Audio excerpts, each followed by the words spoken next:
Sidang sudah digelar 2 kali, namun baik Nikita maupun Reza Gladys sama-sama absen dan hanya diwakili kuasa hukum.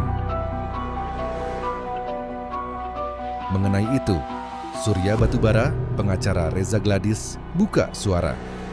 Ia membantah kliennya sengaja mangkir karena takut menghadapi Nikita Mirzani. Kuasa hukum memang sengaja belum menghadirkan Reza Gladys.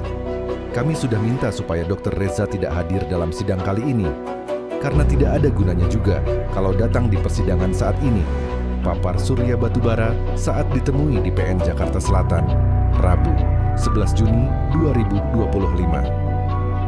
Yang pasti Dr. Reza bukan takut, tapi kami meminta tidak usah datang, tegasnya. Klien kami Dr. Reza dan Dr. Mufid akan datang nanti pada saat mediasi. Kalau misalnya klien kami datang hari ini, ya Dr. Reza datang, Dr. Mufid datang, dia mau diskusi dengan siapa?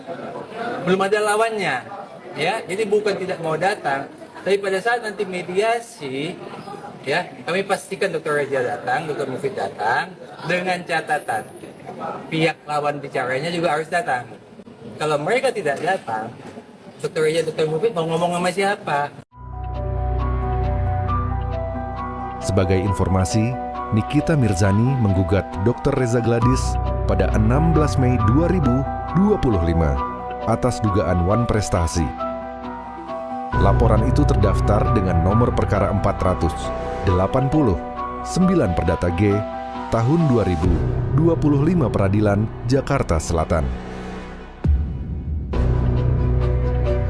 Pengacara Fahmi Bachmit menilai ganti rugi sebesar 100 juta rupiah yang digugat Nikita Mirzani atas Reza Gladys tak setimpal dengan kerugian yang dialami kliennya selama 2 bulan terakhir. Kecil itu.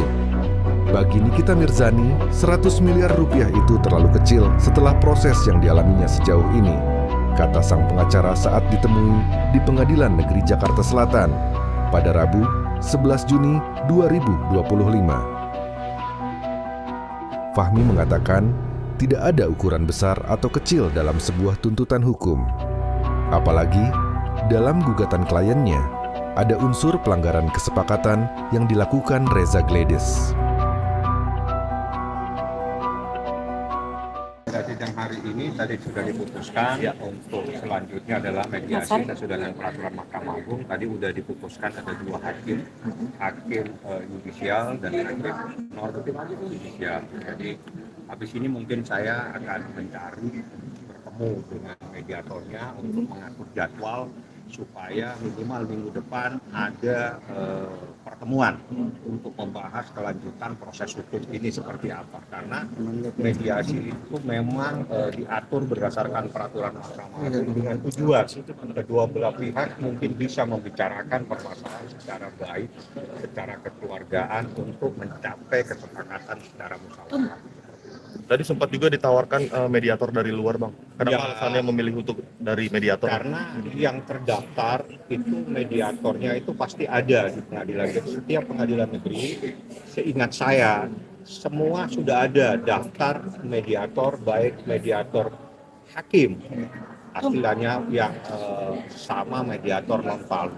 Jadi alangkah baiknya yang sudah terdaftar, itulah yang ditunjuk sebagai mediator dan saya serahkan kepada majelis hakim. Tadi yang memutuskan adalah bukan kami, bukan saya sebagai penggugat dan juga bukan tergugat 1 dan tergugat 2. Kita sepakat tadi, kita serahkan ke majelis hakim supaya memutuskan mediatornya ada 2 orang. Jadi 2 orang ini kan nanti 1 hakim, satunya bukan hakim. Jadi sebentar kita atur jadwal.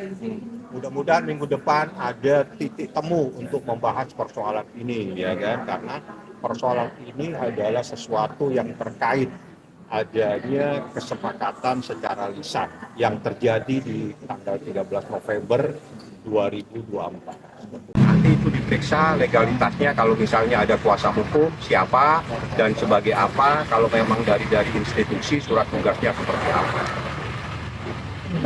Ini kan Kak Niki sendiri kan menggugat 100 M, apa itu tidak terlalu besar Bang untuk komentar? Kecil, untuk Nikita Mirzani terlalu kecil dengan proses yang dialami sama dia. Jadi dalam proses hukum jangan dilihat nilainya, tapi inti sarinya adalah adanya sebuah perbuatan, kesepakatan secara lisan, di mana kesepakatan tersebut tiba-tiba dibatalkan. Itulah yang menjadi intisari. Jadi dalam proses hukum kita jangan melihat nilai dari persoalan itu, karena itu nanti hakim yang akan memutuskan. Tapi yang terpenting adalah intisari persoalan ini adanya perbuatan wan prestasi yang juga dilakukan oleh tergugat 1 dan tergugat 2. Jadi paham ya. Jadi wan prestasi itu berawal adanya sebuah kesepakatan. Kesepakatan itu bisa lisan, bisa tertulis. Itu seperti apa nanti saya akan sampaikan di pengadilan. Yang paling terpenting hari ini berdasarkan informasi saya terima, seseorang berinisial RG itu seharusnya hari ini diperiksa, dimintain keterangan di Polda Metro Jaya, di Reskrim Sus Polda Metro Jaya terkait dugaan adanya laporan dugaan tindak pidana melanggar undang-undang kesehatan, dugaan adanya tindak pidana melanggar undang-undang perlindungan konsumen. Seperti apa prosesnya? Mohon teman-teman bisa memantau, bisa meminta informasi dari Humas Polda Metro Jaya, bagaimana prosesnya, kasusnya ditangani oleh Reskrim Sus Polda Metro Jaya. Untuk wan prestasi, apakah itu memang harus ada hitam di atas putih perjanjian tertulis atau seperti apa sih Bang? Itu ahli yang jelasin. Ahli kalau menurut hukum perjanjian itu yang penting memenuhi syarat. Syaratnya ada manusianya, syaratnya sesuatu yang sah, syaratnya sesuatu yang halal, syaratnya yang tidak bertentangan dengan hukum. Manusianya ada tergugat 1 dan penggugat. Itu manusianya, itu namanya subjektif. Objeknya ada terkait dengan review hal-hal yang baik. Kapan tenggang waktunya? November ke November. November 2024 dan November 2020. Itu telah memenuhi syarat 13-20 tahun. Saya tidak perlu memberikan kuliah pagi ini karena pagi ini saya datang di pengadilan untuk menghadiri persidangan. Bang, mungkin yang tadi ARG sendiri diperiksa itu mungkin atas laporan dari... Ada laporan korban daripada apa ya namanya, skincare atau apa, nanti Anda tanya lah ya. Jadi saya mohon bantuan teman-teman, Anda bisa mencari informasi melalui Humas, karena semua informasi proses hukum itu di Polda Metro Jaya melalui Humas. Tanyakan ke Humas, apakah memang ada seseorang berinisial FD harusnya hari ini dimintain keterangan di unit, di subdit di Reskrim Sus, apakah hari ini hadir atau tidak. Kalau tidak hadir, kenapa? Kan gitu. Itu silakan teman-teman media yang membantu saya untuk menanyakan. Yang jelas inisialnya ada terkait dugaan melanggar undang-undang kesehatan, dugaan melanggar undang-undang perlindungan konsumen. Korbannya ada 4.